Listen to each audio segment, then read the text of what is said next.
Assalamualaikum warahmatullahi wabarakatuh. Perkenalkan, nama saya Muhammad Syahri Mubarok dari kelas C dengan NIM 21105030094. Mahasiswa semester 2 Prodi Ilmu Al-Quran dan Tafsir, Fakultas Usuluddin dan Pemikiran Islam, Universitas Islam Negeri Sunan Kalijaga, Yogyakarta. Pada kesempatan kali ini, saya akan menjelaskan salah satu materi dari mata kuliah pengantar linguistik dan filologi yang diampu oleh Bapak Yafik Mursyid, SMA.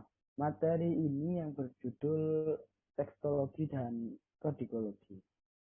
Definisi naskah. Naskah adalah segala macam dokumen buatan tangan manusia secara langsung, baik ditulis maupun diketik.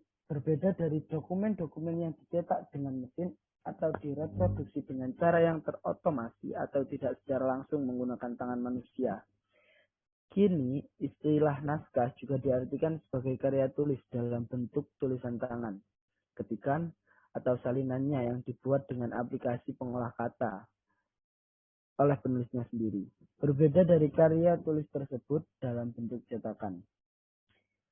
Naskah juga sering diartikan sebagai yang pertama, karangan yang masih ditulis dengan tangan, yang kedua, karangan seseorang yang belum diterbitkan, yang ketiga, bahan-bahan berita yang siap set, yang keempat, rancangan. Naskah dalam filologi, dokumen yang ditulis atau di dalamnya terdapat hasil tulisan tangan, baik berbahan kertas, kertas Eropa, daluang, atau kertas lokal dari daun saeh, lontar, atau kertas lokal dari lontar, bambu, kulit kayu, rotan, dan lainnya yang perlu diperbaiki ada dianalisa kembali. Perbedaan naskah dan teks. Naskah merujuk pada fisik dokumen, sedangkan teks merujuk pada tulisan atau kandungan isi dari dokumen tersebut. Ilmu tentang pernaskahan sebagai alat tulis disebut kodikologi, sedangkan ilmu tentang teks sebagai yang tertulis di dalam naskah disebut tekstologi. Kodikologi. Kodikologi adalah ilmu yang mempelajari segala hal tentang naskah klasik. Naskah juga disebut kodeks, yaitu bahan tulisan tangan atau manuskrip. Dengan demikian, kodikologi ialah ilmu kodeks. Kodeks adalah bahan tulisan tangan. Kodikologi mempelajari seluk-beluk semua aspek naskah, antara lain bahan, umur, tempat penulisan, dan perkiraan penulis naskah. Kodikologi berasal dari kata Latin codex. Dalam bahasa Indonesia berarti naskah. Menurut Robson, kodikologi dapat diartikan sebagai pelajaran naskah. Kodikologi menurut Barit, yaitu gulungan buku tulisan tangan pada teks kuno. Kodikologi menurut Yudiapi ialah mempelajari bahan, umur, serta tempat dan perkiraan penulisan naskah. Ruang lingkup kodikologi.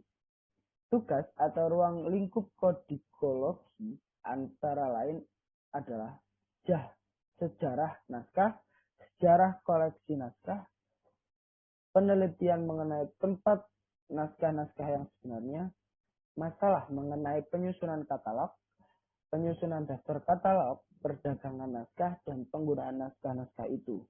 Dapat dikatakan bahwa kodikologi adalah ilmu pernaskahan. Unsur kadikologi.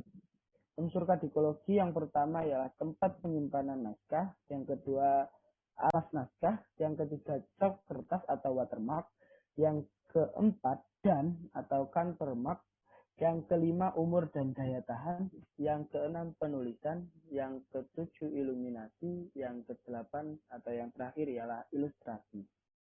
Sejarah kodikologi. Herman dan Huisman menjelaskan bahwa istilah kodikologi diusulkan oleh seorang ahli bahasa Yunani, Alphonse Dein. Dalam kuliah-kuliahnya di École Normale Supérieure Paris pada bulan Februari tahun 1944. Akan tetapi, istilah ini baru terkenal pada tahun 1949 ketika karyanya Les Manuscrits diterbitkan pertama kali pada tahun tersebut. Jane sendiri mengatakan bahwa kodikologi adalah ilmu mengenai naskah-naskah dan bukan mempelajari apa yang tertulis di dalam naskah. Dein juga menegaskan, walaupun kata kodikologi itu baru, ilmu kodikologinya sendiri bukanlah hal yang baru. Selanjutnya, Dein juga mengatakan bahwa tugas dan daerah kodikologi antara lain ialah sejarah naskah, sejarah koleksi naskah, penelitian mengenai tempat naskah-naskah yang sebenarnya, masalah penyusunan katalog, penyusunan daftar katalog, perdagangan naskah, dan penggunaan naskah itu. Tekstologi. Tekstologi ialah ilmu yang mempelajari seluk-beluk dalam teks, meliputi meneliti penjelmaan dan penurunan teks sebuah karya sastra, penafsiran, dan pemahamannya dengan menyelidiki sejarah teks suatu karya. Teks ialah kandungan naskah yang bersifat abstrak dan hanya dapat dibayangkan. Teks terbagi menjadi 3 macam, yaitu teks tulisan atau tidak tertulis, teks naskah tulisan tangan, dan teks cetakan. Kemungkinan terjadinya teks adalah teks merupakan ingatan pengarang atau penyalin. Teks merupakan turunan dari hasil dikte yang dilakukan penyalin untuk memiliki teks tersebut. Penurunan inilah yang dapat menghasilkan berbagai variasi. Teks telah ditulis tapi memiliki kebebasan membuat teks tersebut berkembang sebab mengalami penyalinan dikarenakan diwariskan, dipinjamkan, atau dicuri. Teks yang tidak mengizinkan kebebasan dalam pembawaannya untuk lebih stabil pada maksud yang ingin disampaikan. 10 prinsip tekstologi. Yang pertama ialah tekstologi menyelidiki sejarah teks suatu karya. Yang kedua, dimulai dari penyuntingan. Yang ketiga, edisi teks harus menggambarkan sejarahnya. Yang keempat, tidak ada kenyataan tekstologis tanpa penjelasan. Yang kelima, secara metodis, perubahan secara sadar harus didahulukan daripada keseluruhan. Yang keenam, teks diteliti sebagai keseluruhan. Yang ketujuh, bahan yang mengiringi teks harus diteliti pula. Yang kedelapan, perlu diteliti pula sejarah teks dari karya lain. Yang kesembilan, penyalin dan lembaga penyalinan harus diteliti pula. Yang kesepuluh, rekonstruksi teks tidak dapat menggantikan teks yang diturunkan. Ruang lingkup tekstologi.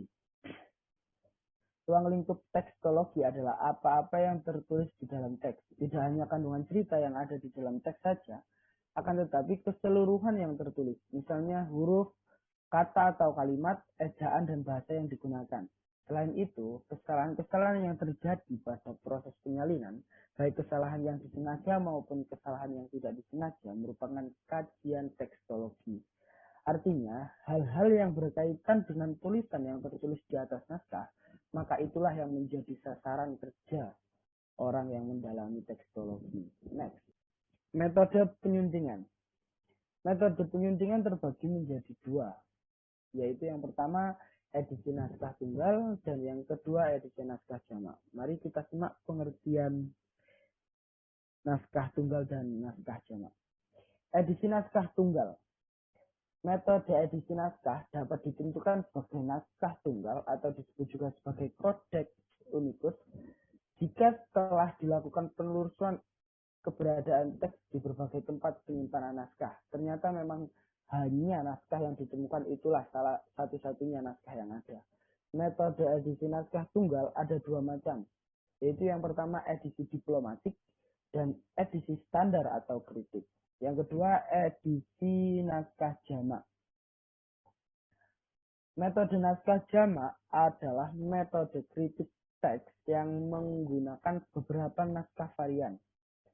Nah, metode ini dilakukan ketika naskah ditemukan tidak hanya satu, tetapi dilakukan terhadap naskah yang jumlahnya lebih dari satu naskah yang ditemukan. Metode naskah jamak dapat dilakukan dengan 4 metode, yaitu yang pertama metode landasan, yang kedua metode gabungan, yang ketiga metode objektif atau skema, dan yang kelima ialah yang keempat metode intuitif. Terima kasih.